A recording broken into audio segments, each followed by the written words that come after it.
Well, small. after It's the meeting, small. I It's want to small. stare at that, yeah. Yeah, I may have to slip out. Wait. Okay, I'm gonna call the meeting to order. Our first issue is to approve the minutes, and they will not be approved as submitted and the agenda, but as amended. And the amendment is Elizabeth Morris is not gonna be able to join us today. Scott is going to give her report, but Genevieve is here, so we'll have a comprehensive children's report. I don't have her report. I'm gonna let her do it next month. Okay, fine. So the amendment is, we will skip Ms. Morris to a later date, and Genevieve Gray will speak to us about our young adult program. We also want to approve the statistical report and the pending deposited gifts report. Do I hear a motion? Thank you, Bill. And a second? Second. Thank you, Sharon. And all in favor? Aye. Anyone opposed? All right, we're ready to go. So we're going to start. Oh, do I see anyone here for public comment? All right, let's move into the reports then and start. Clay, do you have a report from the Friends?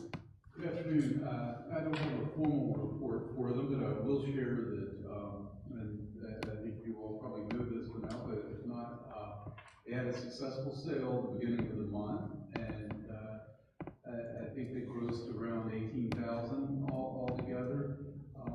And this time around, they also sold some merchandise, and that went exceedingly well. I think they sold most of the product that purchased beforehand.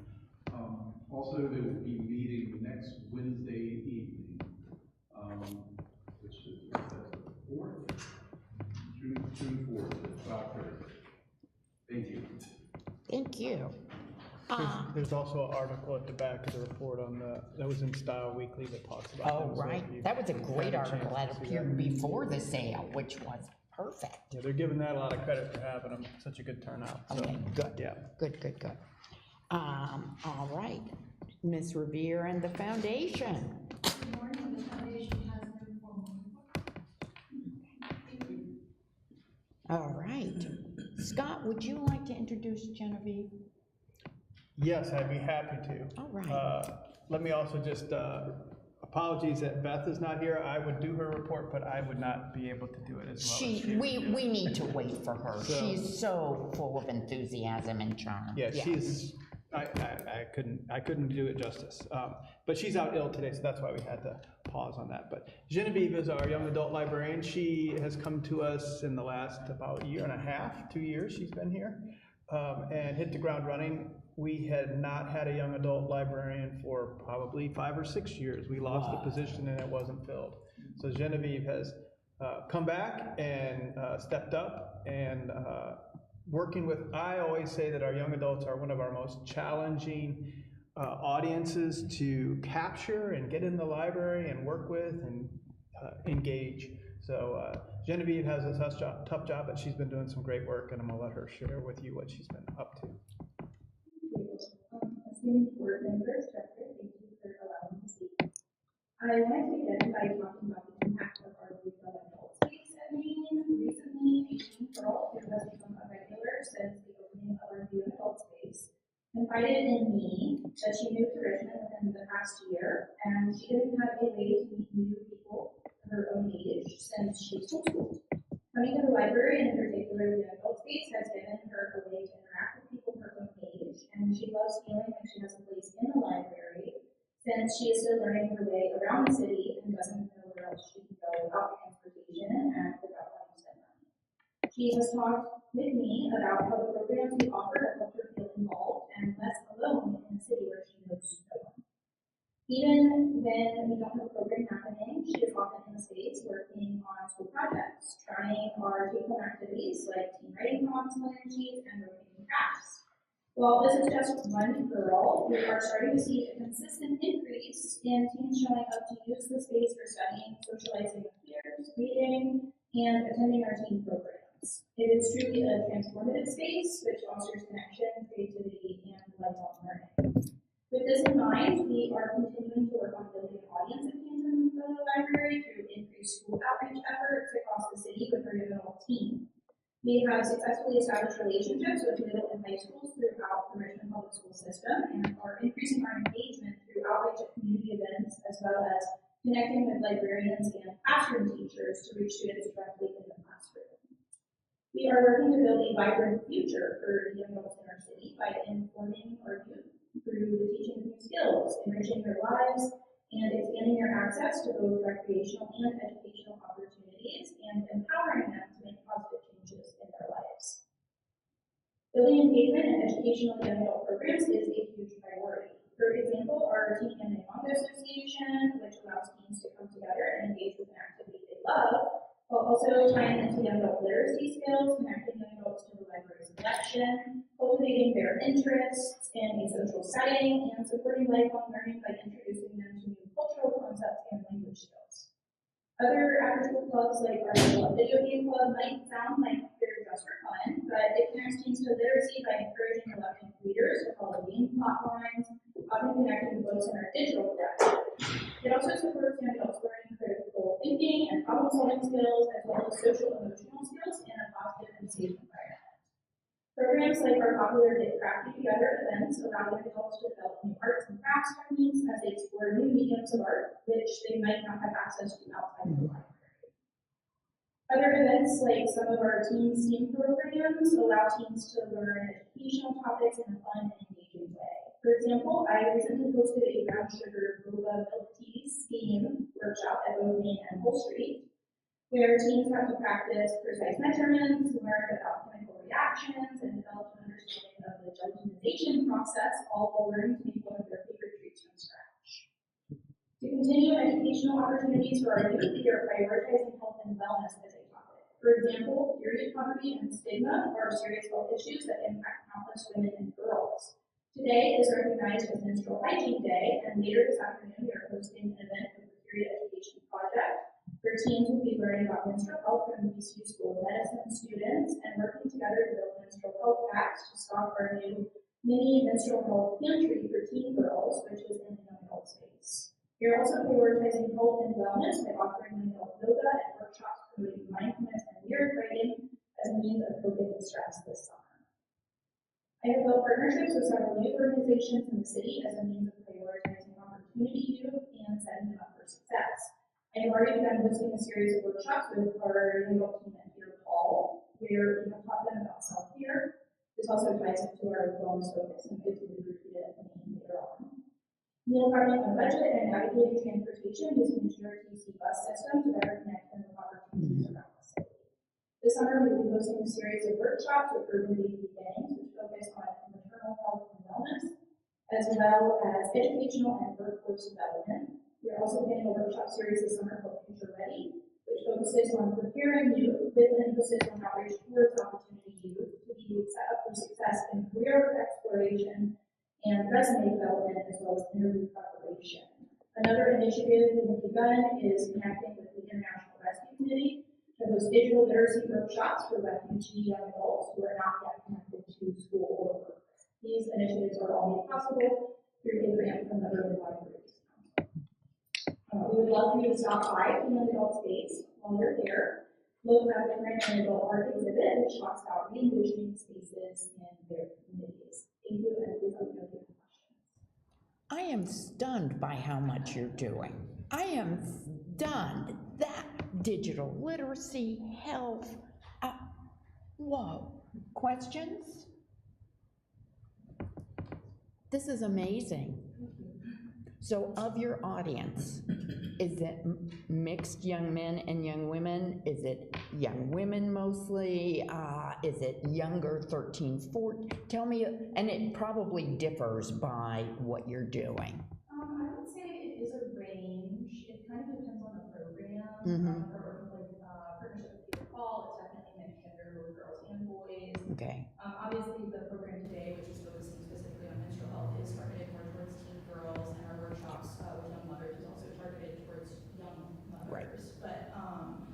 a lot of our other like ongoing programs are focused on mixed genders. So Yeah. we see both Okay. boys and girls in the space, and it does range 11 to 24. Okay. Is our expanded range, just because especially with our focus on opportunity youth, which is an age range of 16 to 24, we did want to include the new adult category as they're also learning to navigate being an adult and that transition from youth.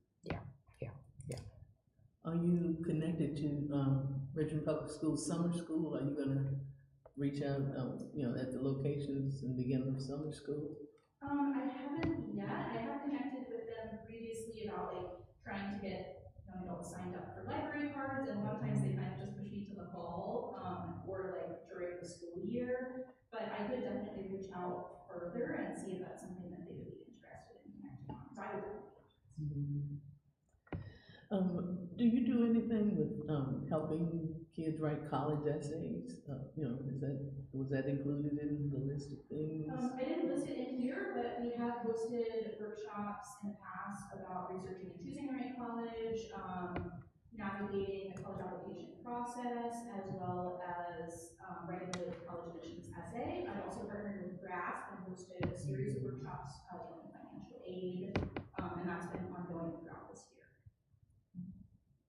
How diverse is the audience for these programs, like the STEM programs and the MANGO programs, and, are you seeing diversity or not? I would say definitely. I think it definitely ranges genders, race, even like some LGBTQ youth have attended some of our programs. So it definitely does show a lot of diversity that reflects, I think, the diversity of our students. So there is a concerted effort to reach out to Yes. different groups.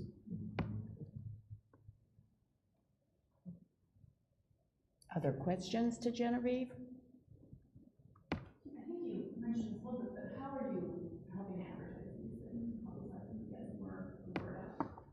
So some of it is through our What's Happening guide, some of it is directly through partnerships that I developed by letting organizations that work with you directly know about things that are happening.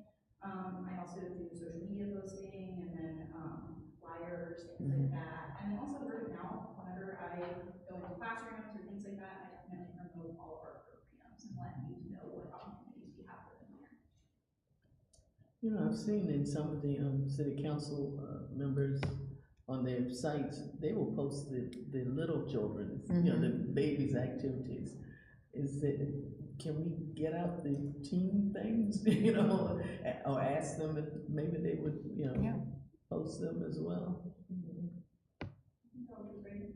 It seems like communicating with parents would be helpful too, because the parents are the ones who are like, hey, why don't you and your friend do this project? Yeah. Right? Why don't I help you out? The PTA. Yeah, Since Genevieve's gotten here, she's really done a lot of work to connect with those organizations in the community. She briefly mentioned the ULC grant. So ULC through Walmart gave us about $15,000 to $20,000 to try some pilot some new things. So she's been out it was one of the first things I asked her to work on, because it gave her an opportunity to go out and introduce herself to partners in the community. They got to know her, she got to know them. She found partners she could work with, and partners that maybe didn't have the capacity today, but Or weren't could in the right future. for them, Yep, so that's been a process. She also has members in the branches, so she has a person at East End that helps her coordinate programs, someone at North Avenue, and Ginter Park. Yep, so we have 3 library associates who assist with kind of spreading the word. So I'd love to see us have more youth service associates at all of our locations, and eventually get to a point like we are with our children's department, children's efforts of where we have librarians at every location, because those are going to be the best people to kind of get the message across. And yeah, I have to say, through all of that work, we definitely get a nice diversity of programs. We just want to see more of it. Last year, this is the 3rd RippleCon. I think RippleCon has become an event that is cross-segment, so it's from very small children to teens to adults, And it's one thing that is really pushing young adults and children's, and it has become a pretty big program that I think is promoting what Genevieve is trying to do. Thank you very much. I'm impressed. Thank you. Okay, let's go on to advocacy. You don't mind, Sharon, I'll do, yeah. So we've been working on advocacy for several years. You know, I was able to do the launch. Garrett and Sharon were able to build on it. And this year, Sharon and I are working, and at every turn, we're always trying new things. And if they don't work, we don't do them again. If they kind of work, we fiddle with it. And if they work, we make it part of our program. We've done 3 new things this year. One, I go to City Council quarterly and do a very quick talk to City Council about how fabulous we are. Because the whole point is to inform them on how the library is essential and important and ready to make this city better. The second thing, which I just thought went brilliantly, was when our trustees took the new council members and introduced them to their local library. This was a win in every way. And the third thing is in process, and that is going to town halls in May and June and talking about summer reading. So a couple factors here. We have their local community manager, we have the children's associate from that library, we have a leadership person, Clay or Scott, and we have 1 or 2 trustees. And while the trustees don't talk, they're part of the team. And when you have 1 person show up at a town hall from a library, yeah, it's okay, they expect that. When you have 3 to 5 people show up, they know that the library is serious about informing them. So Jen Jewell did all the hard work of getting scheduled, getting on when the counselor was willing to have us there, getting us on the schedule, and then coordinating the trustees and the library team. And Scott had he'd informed me that each town hall is different. Yeah. It reflects the counselor's way of thinking about things. So we kind of knew going in, we'd have to learn from each, but there would be a few things that would be firm that we might want to do year after year after year. One of the things that we decided to try is taking a picture at the town hall with the counselor. Our very first one was last week. I have to thank Emily. Emily joined me on less than 24 hours notice, and this is Counselor Lynch in the middle.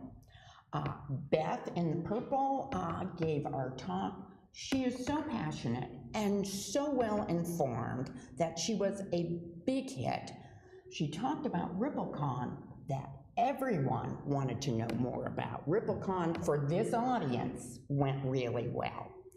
So we took the picture, and then I talked with Jen saying, you know, we want to send it to the counselor because they may want to use it in their newsletter and their social media. And then I looked at that picture and there's a problem. Can you guess what the problem is? The problem is you don't know who these people are, right? So unless there's a caption that says Richmond Public Library, you have no idea. So the next week, Garrett went to Counselor Gibson's meeting, and we figured out the solution. We just have a sign. That same night, can you do the next one, Phil? Genevieve, Ben, and I went to Counselor Jordan's meeting, and not only did we have a sign, we had props. We had books and the folder. This, I think, is the high bar mark. We now know that, when we go to the council meeting, bring a few children's book, bring the brochure, bring the sign. So I went back to Jen. Jen wrestled Josh Baker, and can you do the last one? He photoshopped the sign into that first picture. I sent it to Councilor Lynch. She put it in her newsletter and all her social media. So, as we go through these, we have 3 more to go. District 1, District 7, and District 8. We have Sharon, Cynthia, Brent. Tips for you. Your community manager will bring the all-important sign. We will gather up some other props. Afterwards, I had the pictures taken with my camera so that I could then send the thank you note with the picture. Let's just see how useful it is and with whom, because this is great raising awareness. Also, tell me what your feel was about it in these last 3. Oh, Emily, yeah, you have one too. Yeah. Because Jen and I will want to sit down and figure out what are the best practices if we do this next year. Okay, we already learned we need a sign. What else do we need to know? I will also tell you that we have refined the pitch that the community manager makes. Just small tweaks, again, always tailored to the local audience, but that's making us better and better and better. So I'm super, super happy with the way this is going. And this will be fun for all of you, well, all of you who have ones in the future. You will really enjoy the activity, and your counselor will really appreciate it. They will, a great relationship building.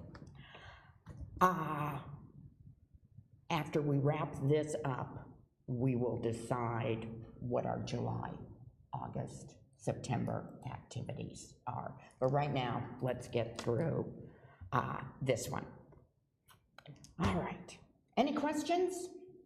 Any questions from those who are yet to go in the, no? I don't know if you said my district. Hmm? I don't know if you said my district in your list of upcoming. I don't think you have one upcoming. No, because Sharon Abu Bakr only does 1 person per town hall, and we are not the 1 person. Not make the cut. So We are we're not working the on. 1 person, but again, that's another thing. But that's another thing that we've learned. So if we do it next year, we know to reach out to her in the new year and say, we want May. Yeah, so there were 2 that were not, Nicole Jones was the other. So She came to my neighborhood. I put a plug in for us over there in the neighborhood gathering. Go. That was a couple months ago, but she's very strict on how many had her. Yeah. But we will hit 6, so that's a good first shot. And we've guessed at some of the right things to do. We'll understand it much better by next year. We did attend Nicole Jones' meeting, didn't we? Yes, attending is very important, but it's quite different than speaking. Yeah, and I applaud you for that. The trustees need to make sure that we're visible with the library cohort and speak, so. I spoke at Reva's 8th district meeting last month. Oh. The mayor was there, and I actually thanked him for passing through our budget for the library. Excellent. I thanked him for other things too, but Yeah. I made sure, and I had on my Richmond Public Library t-shirt. So he knew where I came from, because I announced it. Cynthia Hens, I'm on the library board of trustees. I'm also the president of Broad Rock Library. And I was given a card so that I can go and sit down and speak with him and let him know about the citizens' concerns beyond the water crisis. Okay, and Phil, as much as I like looking at myself, we can take that down. All I can say is, all those, am I really that bad? What? Okay, Emily, policies. Yes. So Scott returned some revisions to the policies that we had talked about. I've read through those. We had a meeting to discuss, to basically approve. Most of the revisions he sent me were just perfect as is. We're gonna have I think Scott and John are gonna get me kind of a final kind of document with all of those, and then we'll have that to you all. What we had discussed is hopefully getting it before our next meeting so that we can review it, we'll introduce the changes that were made, and then we can think about either voting to approve that at the next meeting or having a little more time to discuss, or depending on whether you all suggest changes also. Excellent. Okay. Excellent. Well, thank you guys, and thank you. This is very important to me, so, and I think for all of us. Good. Any questions for Emily? Okay. Chair report. Okay, I have two sad pieces of news. First, you got emails yesterday from Susan about Harriet Coulter, the excellent librarian prior to Scott. I have sent out a card on behalf of all of the trustees. I did that yesterday. If you had a personal relationship with her, but we've checked what was the right thing for us to do. Even closer to home, Gail Zorner has resigned from the library board. She wants to concentrate on recovering from some health issues. She does not want to come back for recognition or a thank you or a piece of cake. And I kept saying, really, you don't want cake? Really? But she wanted to make sure that I conveyed for her how much she enjoyed her time on this board and how inspiring she found every member. Now, I did ask her to tell a few memories of things that she really loved while she was almost 12 years of service, and she gave me 3.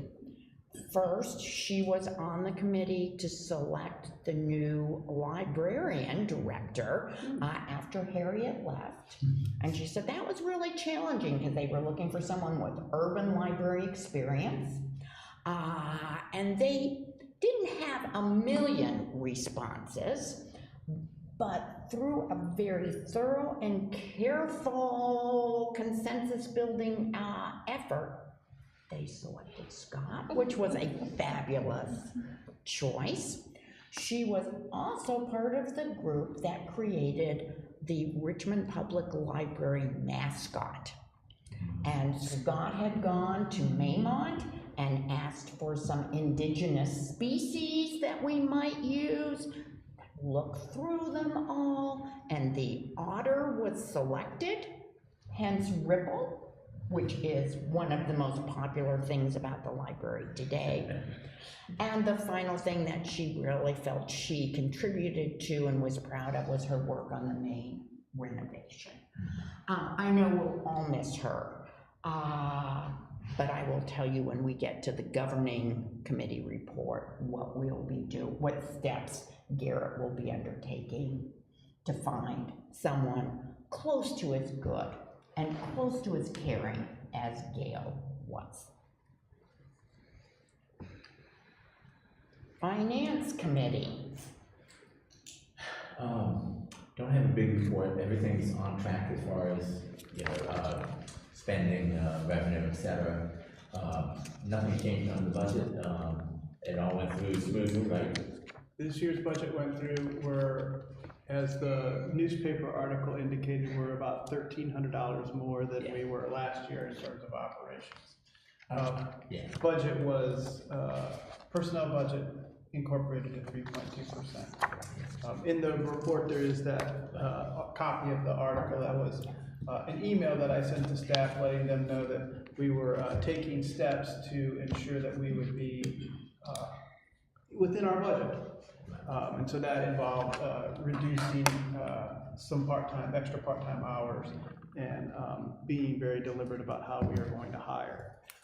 The projections were coming in very high for the end of the quarter. All departments were being asked to do this, so this is not anything new. We will probably be over budget, and the drivers are health benefits, retirement benefits. The conversion from RRS to VRS has come in higher than anticipated, and that was a curveball that the administration knew was possibly coming. Yeah, it was inspected. That was one cost. The other cost driver that's pretty big is our security. This year has, the contractor has raised their hourly rate for their security guards. It went up about $6 an hour per employee. So for unarmed, went up $6, and armed went up almost $8. So that was a fairly significant increase to our budgeted costs. We've also had to have more hours across the board because we've had more activity, so those have been the three major drivers. So what will happen next is the city will do a reallocation. So there'll be an amendment, I believe, within the next 2 council periods to address this issue across the board, because we're not the only agency. No, right, these are standard, No, everybody has The them. VRS, Right. I might, go ahead, I was gonna say, I'm gonna mention that article that Scott has a copy in there. Scott and I talked about it shortly after it came out, because it was a little bit alarming. The headline sort of was misleading, and I said, is this a problem that's coming out latest? We've gotten a good budget from the city. And we talked about it and said, the headline's misleading, that really Scott was trying to tell people, not that we're cutting hours, but that we're controlling those overtime extra hours. It wasn't that people would cut below what they were scheduled for normally. It was just, hey, we've got to keep within this range. Please don't add extra hours in. Okay? Then we talked about how we could respond, and Chris and I could draft something. But frankly, Scott didn't hear a lot more about it. I kept an eye on the comments on the article in the paper, and there were very few. So the thinking on that was, didn't seem to get a lot of traction, so why give it any more fuel to the fire? And it seems to have just settled down. No one seems to be offended by it. I touched base with Sabrina before she left, and she didn't think it had been a problem. As she was leaving, I just in touching base with her. And in fact, I just should mention, because she's gone, doesn't really matter, but she apologized for not being able to do more for the library, which I thought was really nice of her, and I thanked her for how much she actually was able to do, and highlighted the capital is the biggest thing, I think, and we have not really figured out how that's going to be spent yet. That's out there still being worked. Janet and I have a plan for that. But yeah, and we'll talk about that some more, but that's amazing. We haven't had any funds in CIP since 2009. So, I put that really to the meeting Chris put together with former CAO Link and former deputy CAO, neither of which are there anymore, but you really got their attention. I think that meeting went well for all of us. And even though she didn't think it did a lot, it apparently did. It did, it did, yeah. Yeah, so, I wouldn't ignore the article as much as you can. As Scott said, a little bit of clickbait on the headline in that. Things are actually fine on that. As far as the VRS, we're trusting that the city is going to make us whole on that. And the unionization has also cost some money there. There's been money that's had to go into negotiating, just paying the negotiating fee. So, but as far as the controllable expenses, we're right on. Yeah. I mean, I know we want to keep up alive, but if it doesn't happen, is there a plan? I mean, we're gonna have to lay off people, or what? I mean, is there any thought on if it doesn't happen? No, we have the funds available have it. for next It's done. year. So, they will do a budget reallocation. It's not uncommon that departments will be over or under budget. Right. Many years we're under budget. And so we give money back to the We're city. many usually times. under We're budget. usually like 2 or 3% under budget. Yeah. And that's usually our target, is 97% of our overall budget. And every department has the same issue, because the cost to do the VRS conversion has just been higher than the city told us it was going to be. So we were using the city's numbers for our employee base, and it came in higher. So I think we're pretty well covered. And the CIP money, that is there a plan for how that's gonna be spent, or it's just like sitting there waiting? So we made a request for outreach funds, for renovation funds, for refresh funds, and so that's been the discussion we've had with CIP. So in the process, I said, well, let's start with $1 million, and so we were able to convince during the budget process to include that funding in there to get us going. And so they've allocated $1 million that we will spend to achieve those things. And thankfully, Scott put it in the budget. Yes. Yeah, so, Yeah, so it was a request for funding, and it's been approved. Yeah. So with that funding, we can do things, purchase a bookmobile, do refreshes of furnishings, fixtures, and equipment and branches. Possibly do some design for, if we know the goal this year for facilities has been, the priorities are Belmont, East End, and Broad Rock for, or Westover Hills, I'm sorry, for renovations. But we're considering any location if we can get funding to do some renovation, because they all need to be refreshed. We haven't done anything since 2009. So this is funding that will get us started, and it has been approved. So hopefully it's just the first step of more funding as we identify the need and explain the need to get that funding. But this all takes, that's been the whole thing that's been happening over the last 4 months. The budget process is that. So it's 2 tracks. It's the operations and personnel, which is our general fund, and then it's the CIP funding. And for the city, that's $3 billion in funding. But there's still no money for, like satellite, branches. Well, we're working on that. We're working on that. So that could be funding from that $1 million could go to support that. If we can find the right, situation or the right project. yeah. So that spending can start July 1. That's the way it's been approved, yes. And the VRS cutover, is that you do it and then you're done with it forever? How does that, what's the timing on that? Oh, no. The VRS funding, it would be. No, I mean the cutover from the. Oh, that's already, so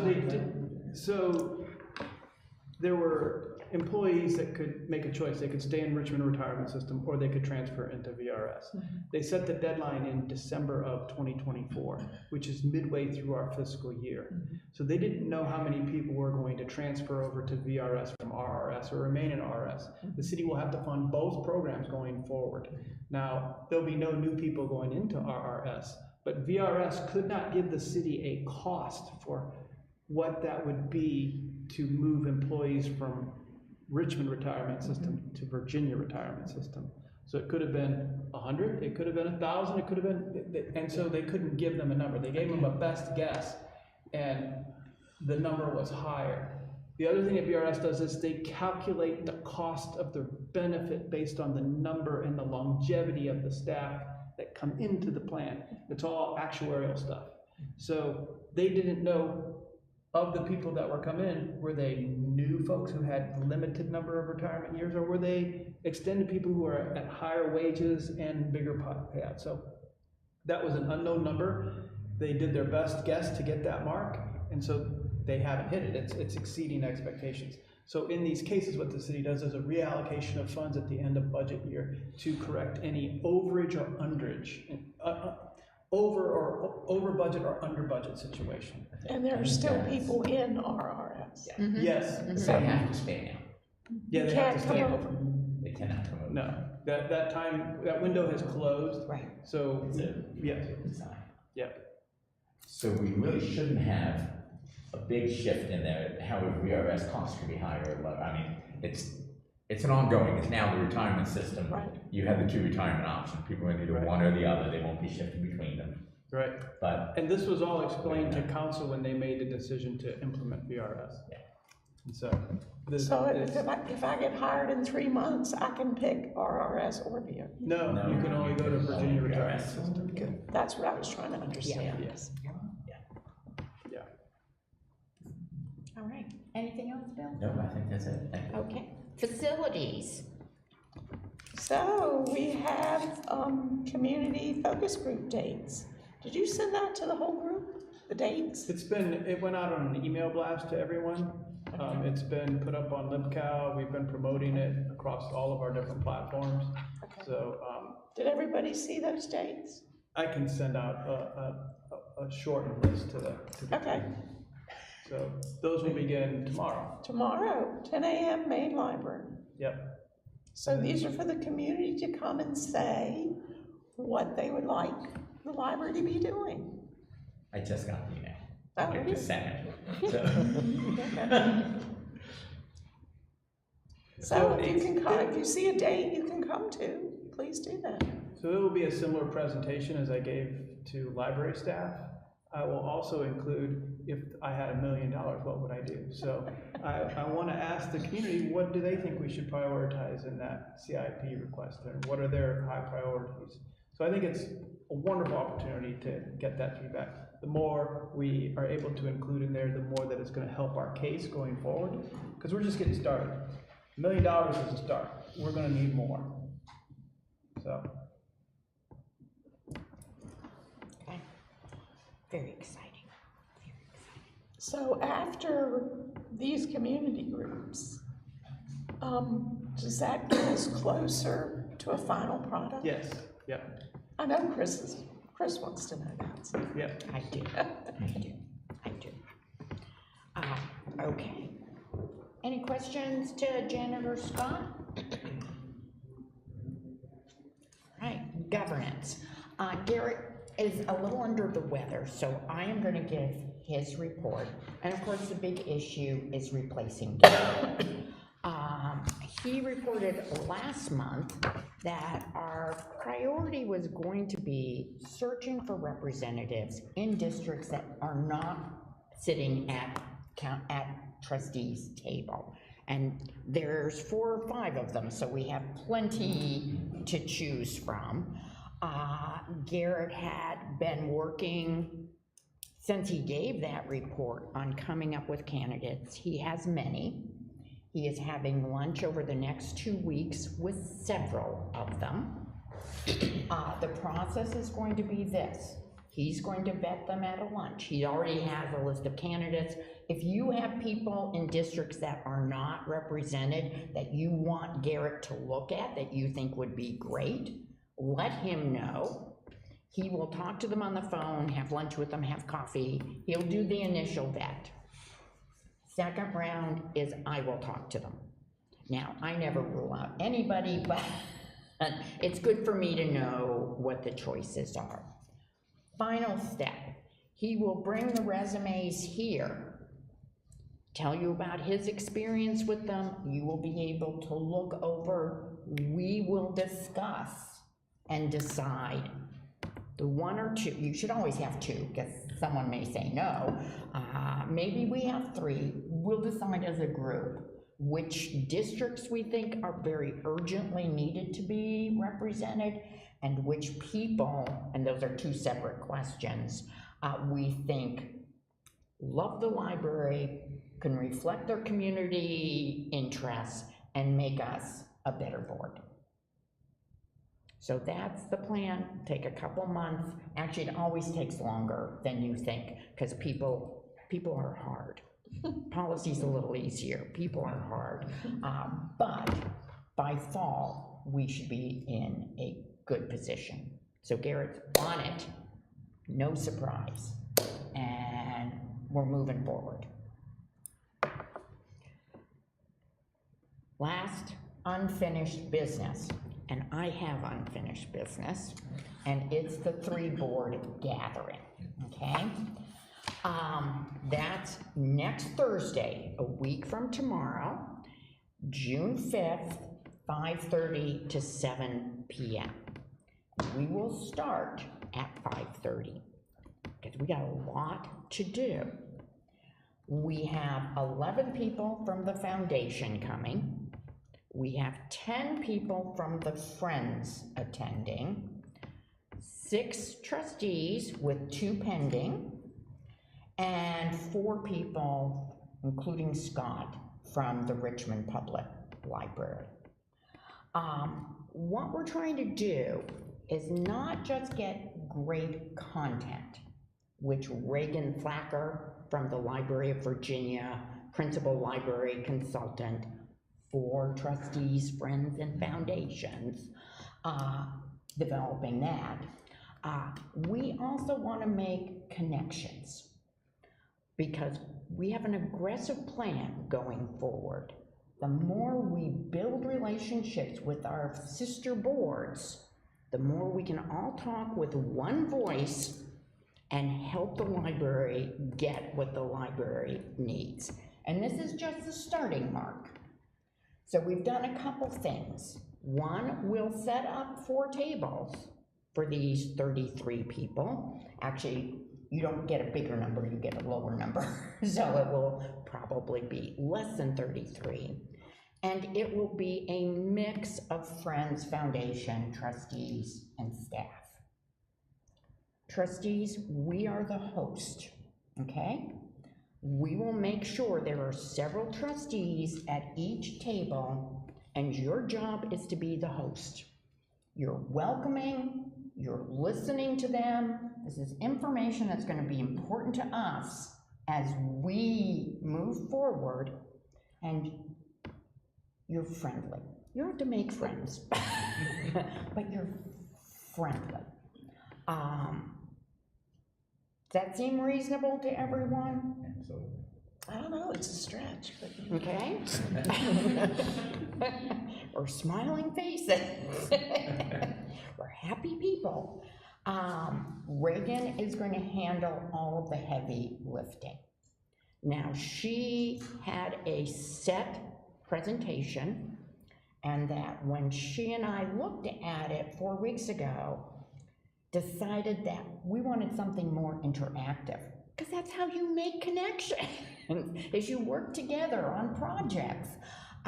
So she and I have basically, and by that I mean she, have come up with a tailored hour-and-a-half that is going to be highly interactive, and it's going to cover who does what, it's going to cover advocacy, it's going to cover what else do you want to meet and talk about, plus a fun icebreaker and final thoughts. So it's going to be, let's keep it all moving. As the first one, we don't want to get too heavy or deep. We just want to, I mean, it's intentionally at the surface. We'll get deeper as we begin to trust each other, and that involves knowing each other. I need to thank Cynthia and Janet, our liaisons to the foundation and Friends. They're going to be working more than they know at this. And I especially want to thank Jonna, who has given me fabulous advice and is doing everything that is unseen but makes a meeting go smoothly. Any questions, any concerns, any advice you want to give the team? They trust us. It's going to be fun. We don't need to worry about this. We're all going to enjoy it, and it's going to be a good stage setter for everything we have to do in the future. And in our charter, it says we have to do it, so there we go. All right. Any other unfinished business we want to talk about? Any new business we want to bring to the table? Can I ask a question? Always, Sharon, always. That's a question. Our seniors in Richmond, senior citizens, I'm unfamiliar with the ways we reach out to them. I met with a group over at Peter Paul. They have a group of about 60 senior citizens who meet regularly. And I was there for another organization I'm in, and I got to talking, and I said something about the library. And the people, the head started doing that, and I was saying, did you know you could check out laptops? Did you know there was a note here? And they all were like, no, tell us more, tell us more. Go, Sharon. And I was like, oh my God, this is, crazy. These people need these things and have no idea that they have pretty much immediate access to them. And I'm just wondering, what are we reaching out to seniors and how and all that? Over to you, Scott. But can I say something while you think about your answer?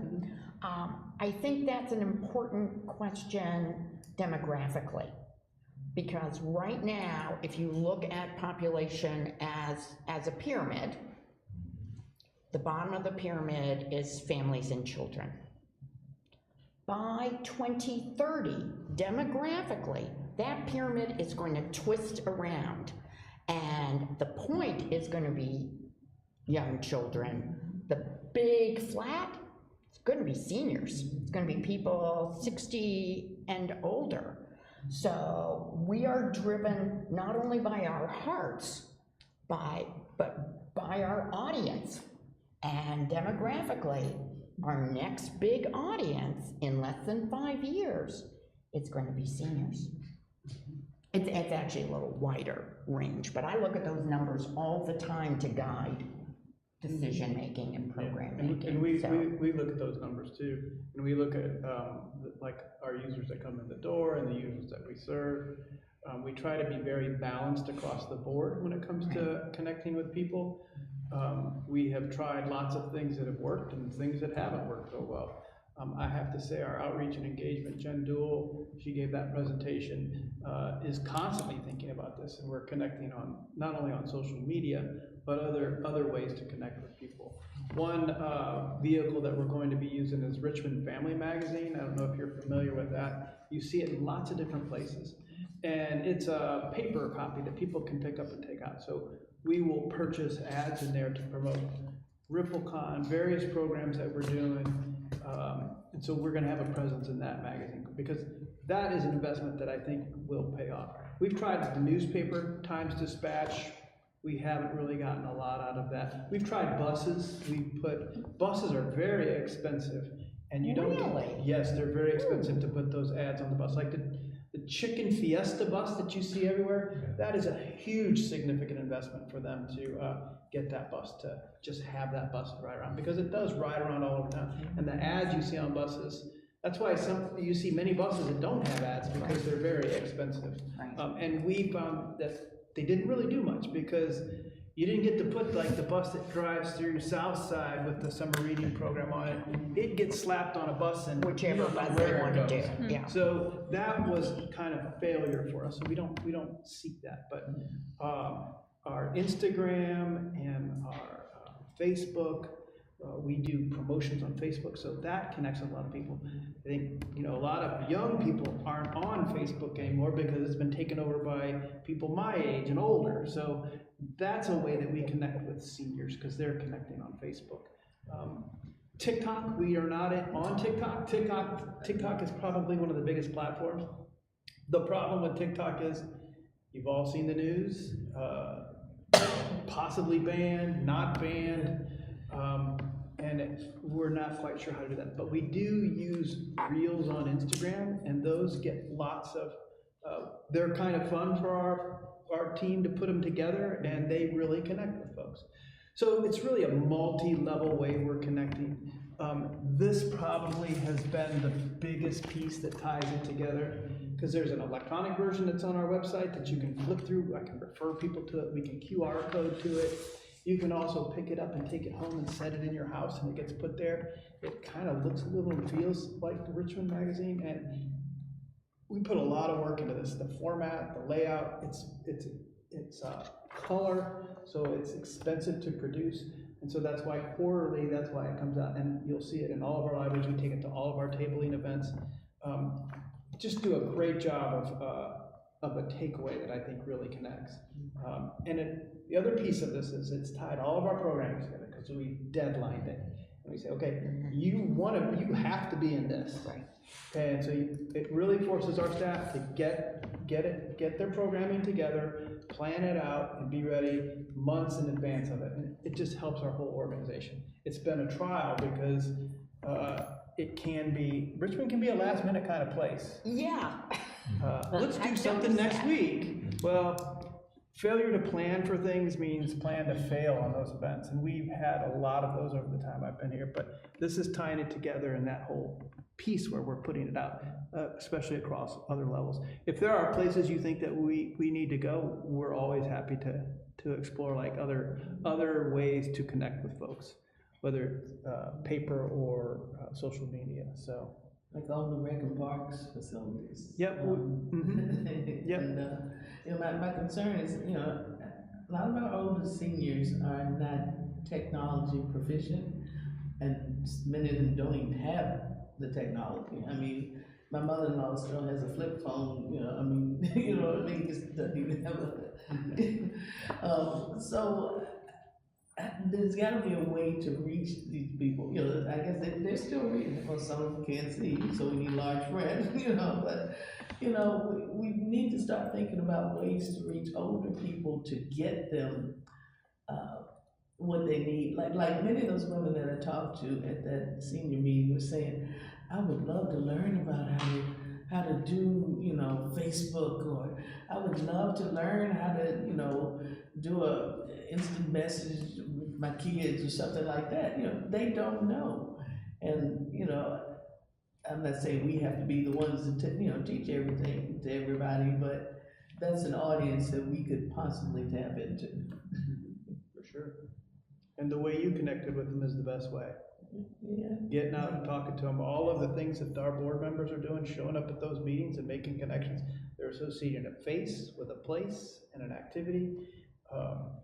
I've been to the satellite with Heather and Cynthia, and we meet so many folks, and they'll walk away and they'll tell two friends, and so on, right? So on. And honestly, that is another piece of Richmond that I think you can't pay for that.